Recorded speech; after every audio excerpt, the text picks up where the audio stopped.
नमस्कार, मी शिल्पा गुजर. मुद्द्याचं बोलामध्ये तुम्हा सगळ्यांचं स्वागत आहे. आजचा आपला विषय आहे मायावती यांचा सदस्यत्वाचा राजीनामा. बहुजन समाज पक्षाच्या सर्वेसर्वा मायावती यांनी राज्यसभा सदस्यत्वाचा तडकाफडकी राजीनामा दिलेला आहे. राज्यसभेच्या कामकाजादरम्यान सहारनपूरमधील हिंसाचारावरती त्या बोलत असताना उपसभापतींनी रोखलं आणि त्यामुळेच मायावतींनी तीव्र नाराजी व्यक्त केली होती. त्याचवेळी राजीनाम्याचा इशारा सुद्धा त्यांनी दिला आणि सभात्याग केला. त्यामुळेच मायावतींनी तडकाफडकीनं सभापतींकडे राजीनामा सुपूर्द केला. आणि याबाबत चर्चा करण्यासाठी आपल्यासोबत माझ्या बेलापूर स्टुडिओमधनं दलित कार्यकर्ते आहेत महेश खरे. सर, तुमचं स्वागत आहे. त्याचप्रमाणे अभ्यासक आहेत सुनील कदम. सर, तुमचंही स्वागत आहे. परळमधनं आपल्याबरोबर भाजपचे प्रवक्ते विश्वास पाठक आहेत, तर बसपचे जे प्रवक्ते आहेत उत्तम शेवडे ते नागपूरमधनं आपल्याशी बोलतील. आपण एकूणच चर्चेला सुरुवात करूयात. मला सगळ्यात आधी महेश खरे यांच्याकडे जायचंय. महेशजी, ज्या पद्धतीनं मायावती यांनी नाराजी व्यक्त केलेली आहे की आम्हाला बोलूच दिलं जात नाही, दलितांच्या समस्या मांडूच दिल्या जात नाहीत, याबद्दल काय म्हणणं आहे तुमचं? सर्वभौम लोकशाहीमध्ये असं प्रणाली ठरलेली आहे की प्रत्येक लोकप्रतिनिधीला सभागृहात बोलण्याचा अधिकार आहे आणि ते किती वेळ बोलायचा किंवा काय होतं प्रश्नावर अवलंबून असतो, किती वेळ त्यांनी बोललं पाहिजे. जे ज्वलंत प्रश्न आहे त्या ज्वलंत प्रश्नावरती आवाज उठवणं हे सभागृहामध्ये नियतीचा काळ आहे आणि त्याला समजून घेणं सभापतीचं काम होतं. पण त्यांनी समजून न घेता मायावतीला 2च मिनिटं बोललं पाहिजे, 3च मिनिटं बोललं पाहिजे, ही अत्यंत चुकीची गोष्ट आहे. आपण लोकशाहीला फार मोठं बगल देत आहोत. कारण जनतेने निवडून दिलेला प्रतिनिधी असतो, जनतेचे प्रश्न सभागृहात मांडणं असतं आणि घटना तिथे त्यावर अंमलबजावणी होते. या दृष्टिकोनातून सभापतीने हे लक्ष दिलं पाहिजे होतं, पण त्यांना लक्ष देता मायावतीने जे केलं निश्चितच समाजाच्या उपयोगासाठी केलं, समाजाच्या कल्याणासाठी. जो प्रश्न मांडताय त्या प्रश्नावरती त्यांनी अधिकाधिक बोललं पाहिजे आणि सभागृहामध्ये सर्व लोकप्रतिनिधी त्यांना पाठिंबा द्यायला पाहिजे होता. कारण हा जनतेचा प्रश्न आहे, इंडिव्हिज्युअल एका व्यक्तीचा प्रश्न नसून तो सर्व जनतेचा प्रश्न होता. त्यामुळं हे जे झालेलं आहे कृत्य अत्यंत दुःखदायक आहे. जनतेचा भावना दुखवलेल्या आहेत आणि आम्ही त्याचा निषेध करत आहोत.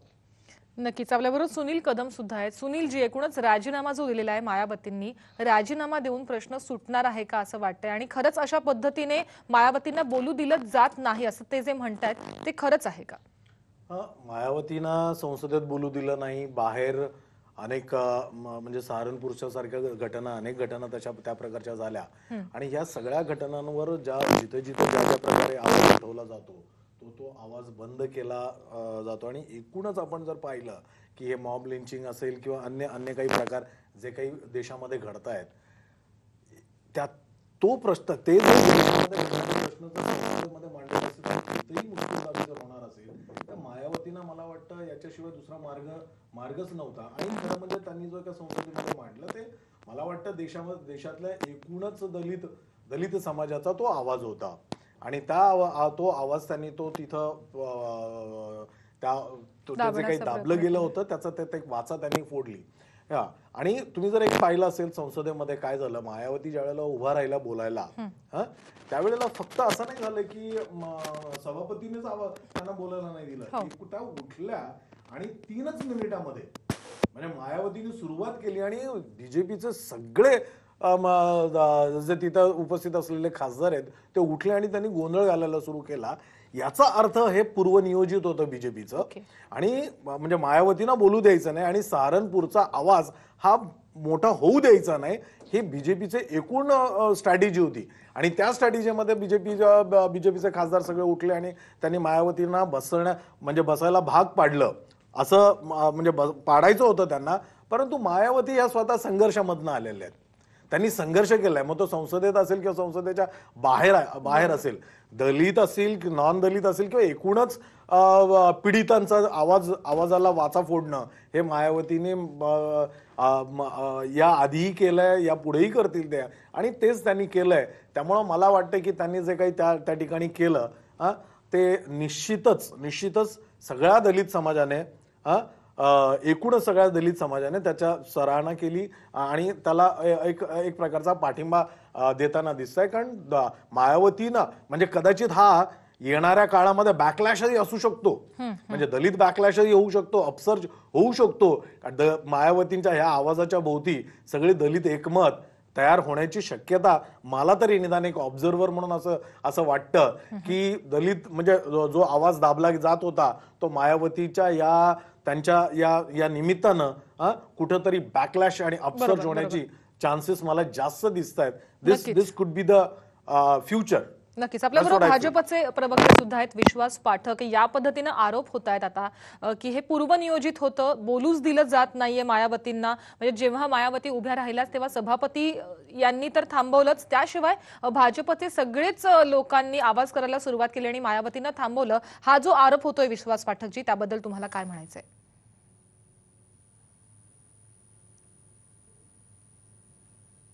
सर्वप्रथम पूर्वनियोजित हा जो शब्द वापरला मुळामध्ये फार चुकीचा आहे. आपल्या माहितीसाठी राज्यसभेचे जे काल उपसभापती होते कुरियन साहेब, हे काही भारतीय जनता पक्षाचे नॉमिनी किंवा सभासद नाहीत, हे कम्युनिस्ट पक्षाचे आहेत. आणि आपल्या माहितीसाठी 0 अवर्स मध्ये कामकाजाची एक पद्धती असते. त्या पद्धतीप्रमाणे प्रत्येकाला संधी दिली जाते. एखाद्या विषयावर जर चर्चा करायची असेल तर 267च्या त्या कलमानुसार नोटीस देऊन ती नोटीस एक्सेप्ट केल्यानंतर ती चर्चा होत असते. मात्र एक विशेष बाब म्हणून, विशेष परिस्थिती म्हणून मायावतींना एक 3 मिनिटाचा त्यांनी वेळ दिला होता आणि 3 मिनिटांमध्ये त्यांनी आपलं म्हणणं मांडणं अपेक्षित होतं. जोपर्यंत हे 3 मिनिटं संपत नव्हते तोपर्यंत हे जे मॅटर होतं हे मायावती आणि उपसभापती यांच्यामधला हा विषय होता. ते भारतीय जनता पक्ष किंवा पूर्वनियोजित हा विषयच नाही.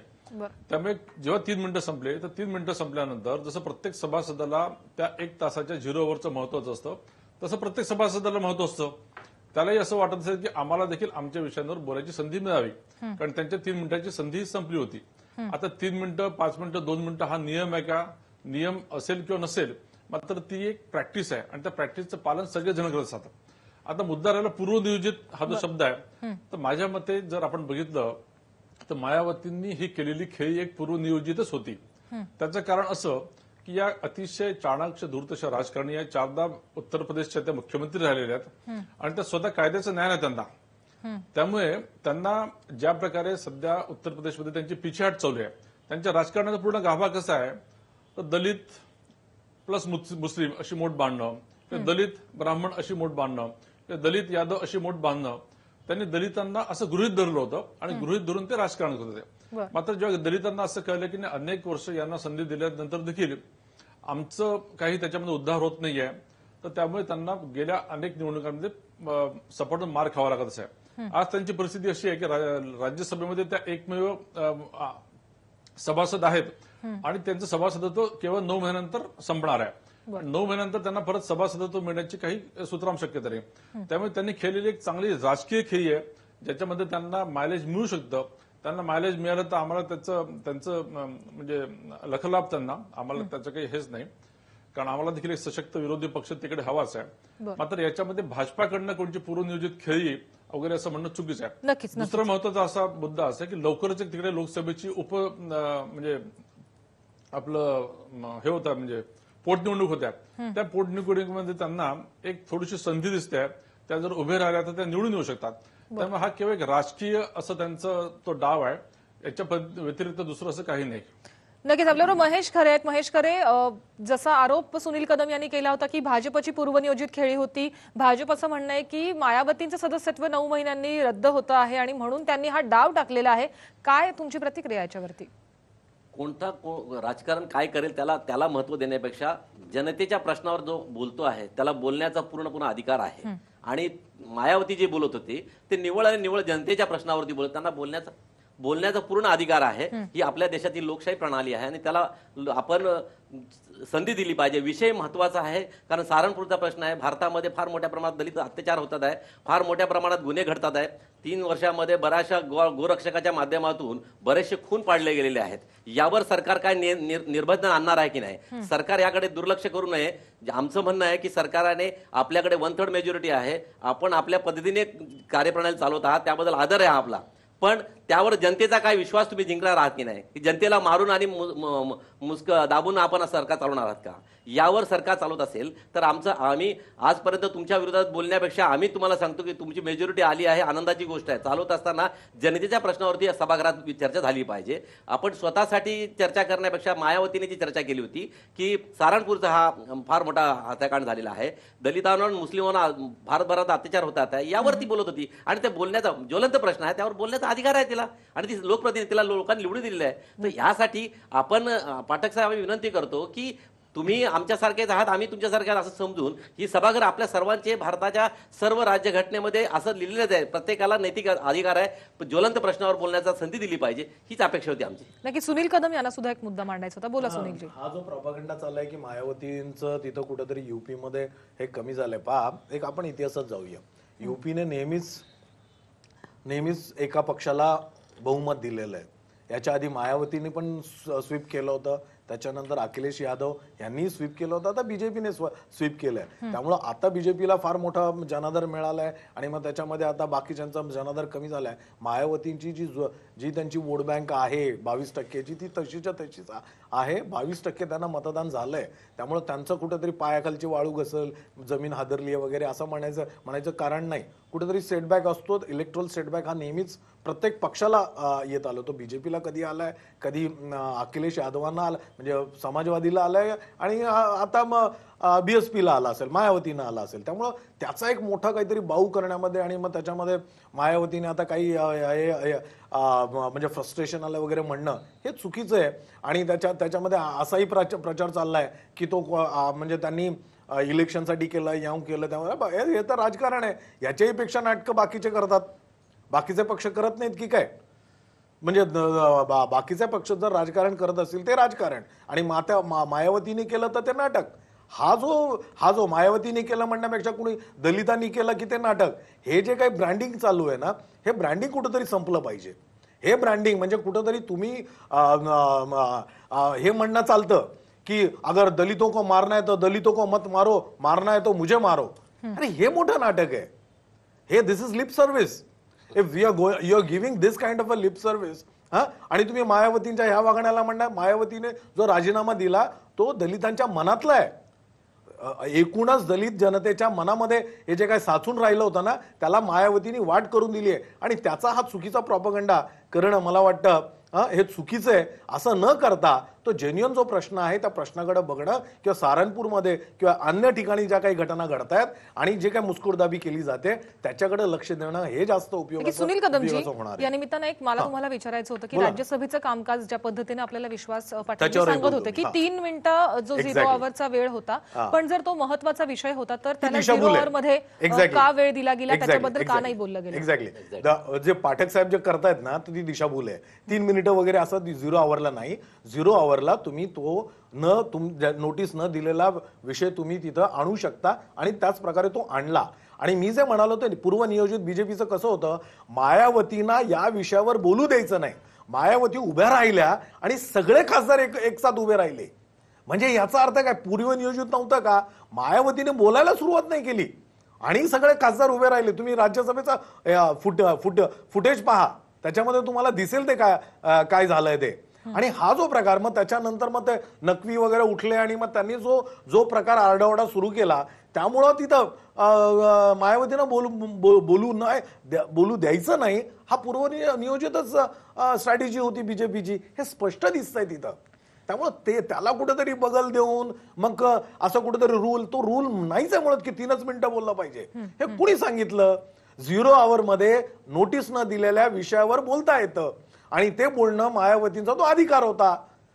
नोटीस, त्यामुळं कुठल्या तरी कायद्यामध्ये आणि ते कुठंतरी अशा टॉक शो मध्ये त्याची दिशाभूल करणं हे मला वाटतं विश्वास पाठकांना शोभत नाही. नक्कीच विश्वास पाठक यावरती काय म्हणाल? कारण की जर तो विषय इतका महत्वाचा होता तर त्याला योग्य वेळ अशी देणं गरजेचं होतं. 3 मिनिटं ही खरं तर वेळ नसू शकते. आणि बरं, ज्या पद्धतीनं आपण बघतोय राज्यसभेचं जे कामकाज ज्या पद्धतीने चालतं आहे, मायावती उभ्या राहिल्याच्या नंतर जो आरडाओरडा आणि गोंधळ झाला त्याच्यावरती नेमकं काय म्हणणं आहे? तुम्ही जसं म्हणता पूर्वनियोजित कट आहे, तर मग हा इतका ज्वलंत विषय होता सहारनपूर मधला, तर त्याला तेवढा वेळ देणं महत्वाचं होतं आणि तसं झालेलं नाहीये.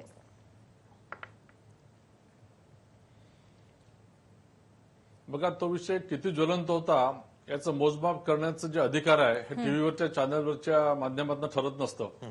तिथे जो पीठासीन सभापती असतो त्याला परिस्थितीची जाण असते आणि त्या एका तासामध्ये कशा प्रायोरिटीज आणि कोणते विषय घ्यायचे हे ते ठरवत असतात.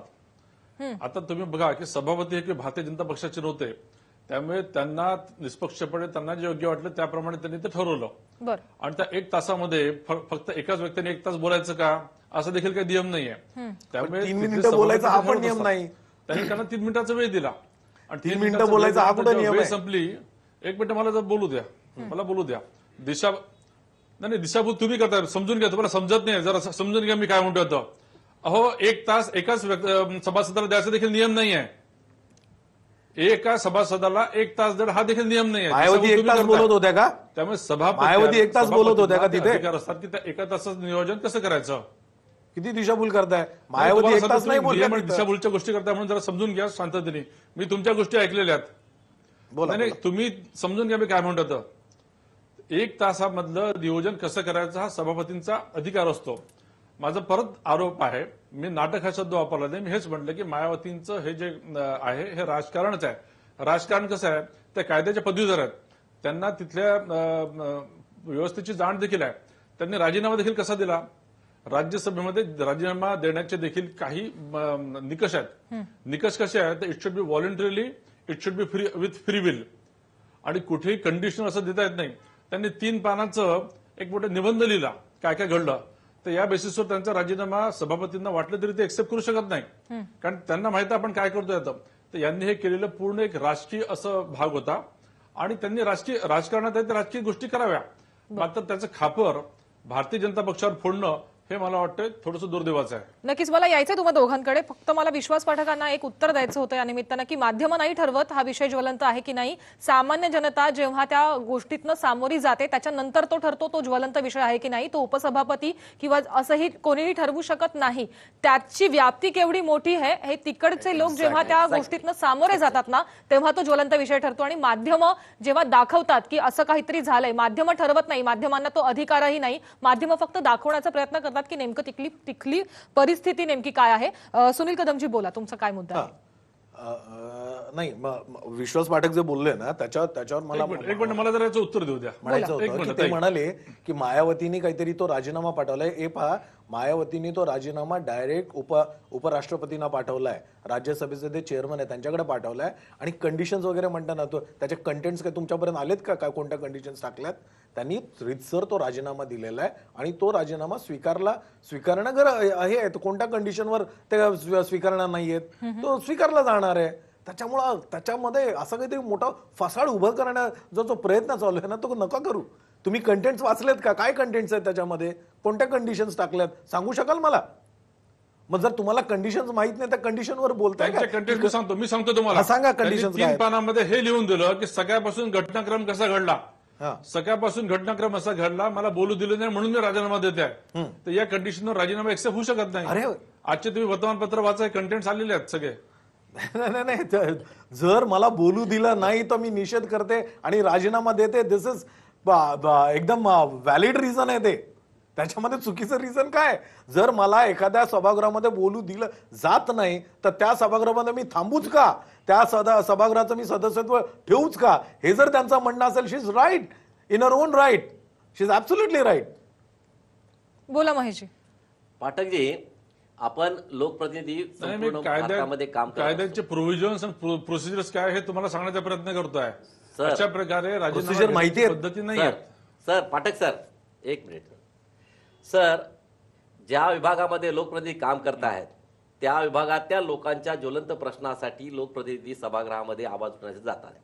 आपण सर्वांनी जनतेची सेवा करण्यासाठी लोकप्रतिनिधी निवडतो की आपल्या स्वतःच्या स्वार्थासाठी निवडतो, हा प्रश्न आपण शोधला पाहिजे. पाठकजी, काही गोष्ट आपण थोडं समजून घेतलं पाहिजे. ज्वलंत प्रश्न आहे, सारानपूरचा आहे, किंवा ह्या भारतामध्ये बहुतांशी दलित अत्याचार होतात आहे, आपण पाहताय डोळ्याने. यावरच मायावती बोलत होते. आमचं त्याच्याशी काही घेणं देणं नाही. कोणी किती मिनिटं बोलावं, काय बोलावं हे सभागृहाने कायदे ठरवतील. पण आमचं एवढंच म्हणणं आहे की ज्वलंत प्रश्नावरती सभागृहात चर्चा झाली पाहिजे, त्यावर कायदे ठरले पाहिजे, त्यावर नियम ठरवून घेतले पाहिजे, आणि हे परत हे होऊ नये यावर काय पर्याय आपण शोधला पाहिजे. पाटील,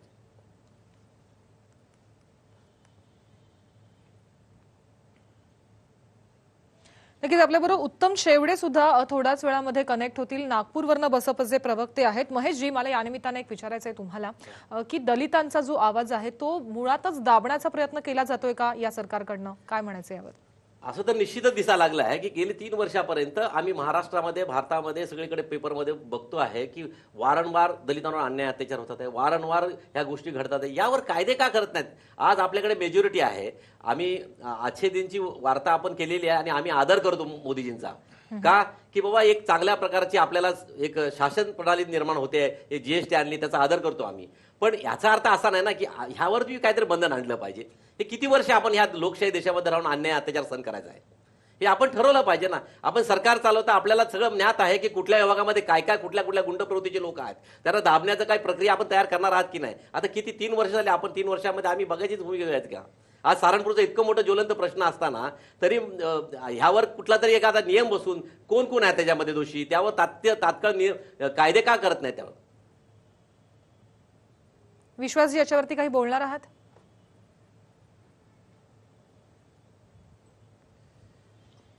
नाही, सर्वप्रथम भारतीय जनता पक्षाला हे पूर्णपणे ज्ञात आहे की दलितांसाठी अजून अनेक गोष्टी करायच्या, त्यांना आपल्याला समाजामध्ये एक मोठं स्थान निर्माण करायचं आहे, त्यांना बऱ्याचशा प्रगतीची आपल्याला गंगा त्यांच्यापर्यंत पोहोचवायची आहे. आणि या प्रामाणिक प्रयत्नामुळेच आज जर आपण बघितलं तर संसदेमध्ये किंवा विधानसभांमध्ये सर्वात जास्त लोकप्रतिनिधी दलितांचे भारतीय जनता पक्षाचेच आहेत. तर दलित समाजाला हे लक्षात आलेलं आहे की भारतीय जनता पक्ष प्रामाणिकपणे आमच्यासाठी काहीतरी करेल आणि तो करतोय. आज अनेक वर्षांपासून अनेक पक्षांनी, काँग्रेस असो, बसपा असो, सपा असो, यांनी दलितांच्या नावावर किंवा राजकारणच केलं. खरंच दलितांचा उद्धार झाला का 70 वर्षामध्ये? तर मला वाटतं की भारतीय जनता पक्ष दलितांच्या बाबतीत कधी राजकारण करत नाही, करणार देखील नाहीये. अनेक मुद्दे आहेत, मुद्द्यांना ते सोडवण्याचा नक्कीच प्रयत्न करत आहे. आमच्या माननीय प्रधानमंत्र्यांनी देखील मग ते तथाकथित गोरक्षक असो किंवा जे कोणी कायदा हातात घेणारे असो, त्यांना देखील सक्त ताकीद दिलेली ऍक्शन घेणार. मला असं वाटतं कायद्याचं राज्य आहे आणि प्रत्येक समाजातल्या शेवटच्या व्यक्तीपर्यंत, म्हणजे कोणत्याही जातीपातीचं असो, त्याला आपल्या विकासाचे फळ चाखायला मिळावे, हीच आमच्या पक्षाची भूमिका आहे. सुनील कदम, स्कॉलरशिप बोला. कदाचित त्यांना माहित नाही स्कॉलरशिप किती कमी झाल्यात. रोहित वेमुलाचा प्रश्न यांना माहित नाही की काय. तुम्हाला सांगतो, आज स्कॉलर, पीएचडी स्कॉलरना 2-2 वर्ष स्कॉलरशिप दिली जात नाही. एकूणच स्कॉलरशिप मध्ये ची जी रक्कम आहे ती सुद्धा कमी केली जाते. हे प्रश्न दलितांचेच आहेत. रोहित वेमुला हे प्रकरण काय झालं होतं, त्या प्रकरणावर काय आजपर्यंत काय ऍक्शन आहे का? नाही ऍक्शन. आणि तुम्ही म्हणताय दलितांसाठी आमचं सरकार हे काहीतरी करताय. काय करताय तुम्ही सांगूही शकत नाही. आज विद्यार्थी, दलित समाजाचा विद्यार्थी हा शिकू शकत नाही. उच्च शिक्षण घेणं अवघड झालंय.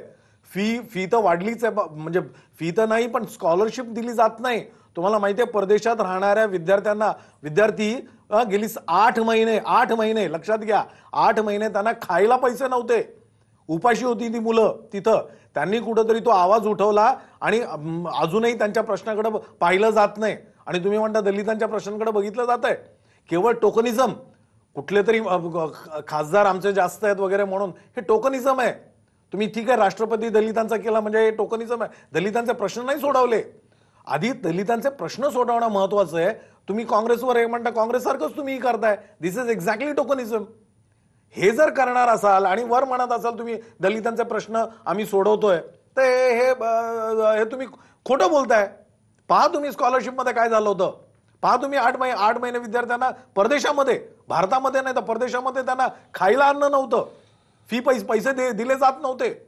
मी तुम्हाला कित्येक विद्यार्थी, हजारो विद्यार्थी दाखवतो की त्यांना 2-2 वर्ष पीएचडी स्कॉलर्स, साधं शिक्षण नाही, पीएचडी स्कॉलर्स यांना 2-2 वर्ष स्कॉलरशिप मिळालेली नाही. हे विद्यार्थी मी तुमच्या समोर आणून उभे करतो. हे काय, कसली लक्षण आहेत? म्हणजे दलितांनी शिकू नये असं तुमचं म्हणणं आहे का? की दलितांनी फक्त मग भावनेच्या आधारावरच सगळं तुम्हाला पाठिंबा द्यायचा? म्हणजे तुम्ही सांगणार बाबासाहेबांचं घर घेतलं, चांगली गोष्ट आहे, अभिनंदन. परंतु त्याचबरोबर विद्यार्थ्यांचे, इतर तरुणांचे हे जे काही प्रश्न आहे, ह्या प्रश्नांकडे न पाहता इमोशनल ब्लॅकमेल करण्याचा जो प्रयत्न चाललाय, हा कुठेतरी. विश्वास पाठकजी, एकूणच ज्या पद्धतीनं टॅग लागतोय या सरकारवरती की दलितांचे प्रश्नांकडे दुर्लक्ष केलं जात आहे, हिंदू तालिबानी राष्ट्र म्हणून कुठेतरी भाजप एक अजेंडा राबवतोय, हा जो एक आरोप लागतो आहे गेल्या अनेक वर्षांपासून भाजपवरती, तो पुसला जाणार आहे का नाही?